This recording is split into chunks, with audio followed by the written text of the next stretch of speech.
তথ্য প্রযুক্তি খাতের সম্ভাবনা বিবেচনায় এই খাতে নতুন নতুন উদ্যোক্তাদের উৎসাহিত করার জন্য আগামী 26-27 অর্থ বছরে 500 কোটি টাকা বরাদ্দের প্রস্তাব করছি। এটা প্রয়োজনে বাড়ানো হতে পারে। আইসিটি, টেলিযোগাযোগ ও বিজ্ঞান প্রযুক্তি খাত অত্যন্ত গুরুত্বপূর্ণ আজকের প্রেক্ষাপটে। মাননীয় স্পিকার, সারা বিশ্বের প্রেক্ষাপটে এবং আমাদের প্রেক্ষাপটে, মাননীয় স্পিকার, বর্তমান বৈশ্বিক প্রেক্ষাপটে আইসিটি এবং টেলিকম একটি বিপুল সম্ভাবনাময় সেক্টর। এই সেক্টর হতে পারে আগামী দিনে বাংলাদেশের অর্থনীতির অন্যতম চালিকা শক্তি। অথচ বর্তমানে দেশের জিডিপিতে এ খাতের অবদান মাত্র 1 থেকে 2%। যথাযথ পরিকল্পনা গ্রহণ ও বাস্তবায়নের মাধ্যমে আগামী 5 বছরে তা 10% উন্নীত করার লক্ষ্য নির্ধারণ করা হয়েছে। ইতিমধ্যে দেশব্যাপী সাশ্রয়ী, নির্ভরযোগ্য, উচ্চ গতির হাই স্পিড ইন্টারনেট নিশ্চিত করতে সংস্কার কার্যক্রম শুরু হয়েছে।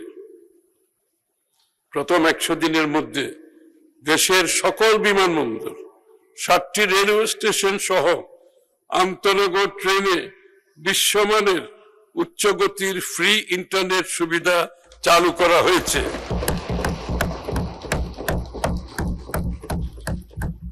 যার সুফল জনগণ ইতিমধ্যে পেতে শুরু করেছে।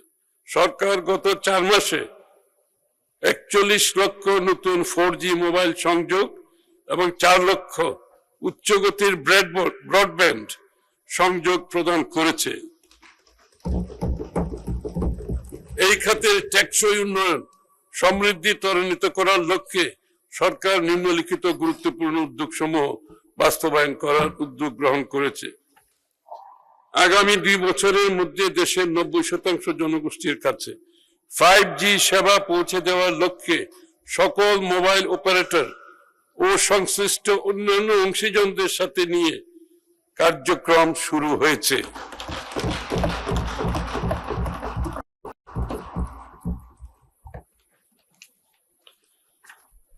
দেশব্যাপী শহর ও গ্রাম অঞ্চলে 100 megabits per second to 1 gigabits per second উচ্চগতি ব্রডব্যান্ড ইন্টারনেট নিশ্চিত করার পরিকল্পনা হাতে নেওয়া হয়েছে। সরকারি ও বেসরকারি সেবা গ্রহণ সহজ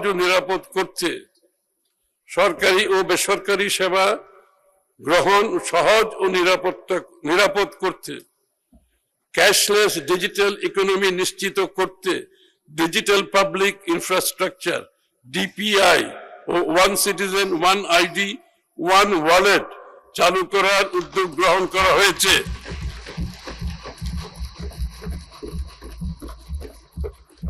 সেমিকন্ডাক্টর প্রযুক্তি খাতে সক্ষমতা বৃদ্ধির জন্য দেশ ও দেশের বাইরে বাংলাদেশের প্রযুক্তিবিদ ও উদ্যোক্তাদের সমন্বয়ে পরিকল্পনা গ্রহণ করা হয়েছে।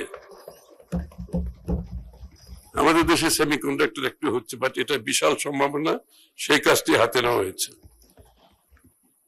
ব্যবসায়ী, প্রযুক্তি উদ্যোক্তা সহ বেসরকারি খাতের অংশীজনদের সাথে নিয়ে সমন্বিত পলিসি, রেগুলেটরি ফ্রেমওয়ার্ক এবং সময়োপযোগী আর্থিক প্রণোদনার মাধ্যমে বাংলাদেশকে একটি শীর্ষস্থানীয় গ্লোবাল ইলেকট্রনিক্স ম্যানুফ্যাকচারিং হাবে রূপান্তর করার লক্ষ্যে সরকার ইতিমধ্যে কাজ শুরু করেছে। স্পিকার, কৃত্রিম বুদ্ধিমত্তা, এআই খুব একটা পপুলার ওয়ার্ড। এআই এখন ইলেকট্রনিক শিল্প এবং তরুণদের উদ্ভাবনী সক্ষমতাকে জাতীয় উন্নয়ন আধুনিকায়নের গুরুত্বপূর্ণ চালিকা শক্তি হিসেবে বিবেচনা করা হচ্ছে। সরকার কৃত্রিম বুদ্ধিমত্তা, এআই কে দেশের উন্নয়ন ও আধুনিকায়নে একটি বড় সুযোগ হিসেবে গ্রহণ করেছে। এআই ব্যবহার করে স্মার্ট সিটি বিনির্মাণ এবং নাগরিক সেবাকে জনবান্ধব করা, শিক্ষা ব্যবস্থায় এআই অন্তর্ভুক্ত করার মাধ্যমে তরুণ প্রজন্মকে ভবিষ্যৎ কর্মক্ষেত্রের উপযোগী ও দক্ষ করে তোলার উদ্যোগ গ্রহণ করা হয়েছে। এটা তরুণ প্রজন্ম, এটা বাংলাদেশের তরুণ প্রজন্মের একটা বড় ধরনের চাহিদা। এটাকে মাথা রেখেই এই কার্যক্রমগুলো সরকার শুরু করেছে এবং খুব কম সময়ের মধ্যে ইনশাআল্লাহ সমাপ্ত হবে বলে আমি বিশ্বাস করি। এ লক্ষ্যে আমাদের কর্মকৌশল নিম্নরূপ: তরুণ জনগোষ্ঠীর দক্ষতা, সৃজনশীলতা, উদ্ভাবনী শক্তিকে কাজে লাগিয়ে start up, freelancing, content creator এবং এআই প্রযুক্তি নির্ভর উদ্যোক্তা তৈরি করা। সরকারি পরিকল্পনায় এবং সেবা প্রদানে এআই ড্রিভেন ডেটা সেন্টার ব্যবহার করে সিদ্ধান্ত গ্রহণকে আরো কার্যকর ও গতিশীল করা হবে। কৃত্রিম বুদ্ধিমত্তা ব্যবহার করে নাগরিক সেবার মান উন্নয়ন, প্রশাসনিক কার্যক্রমের দক্ষতা, স্বচ্ছতা ও জবাবদিহিতা বৃদ্ধি করা হবে।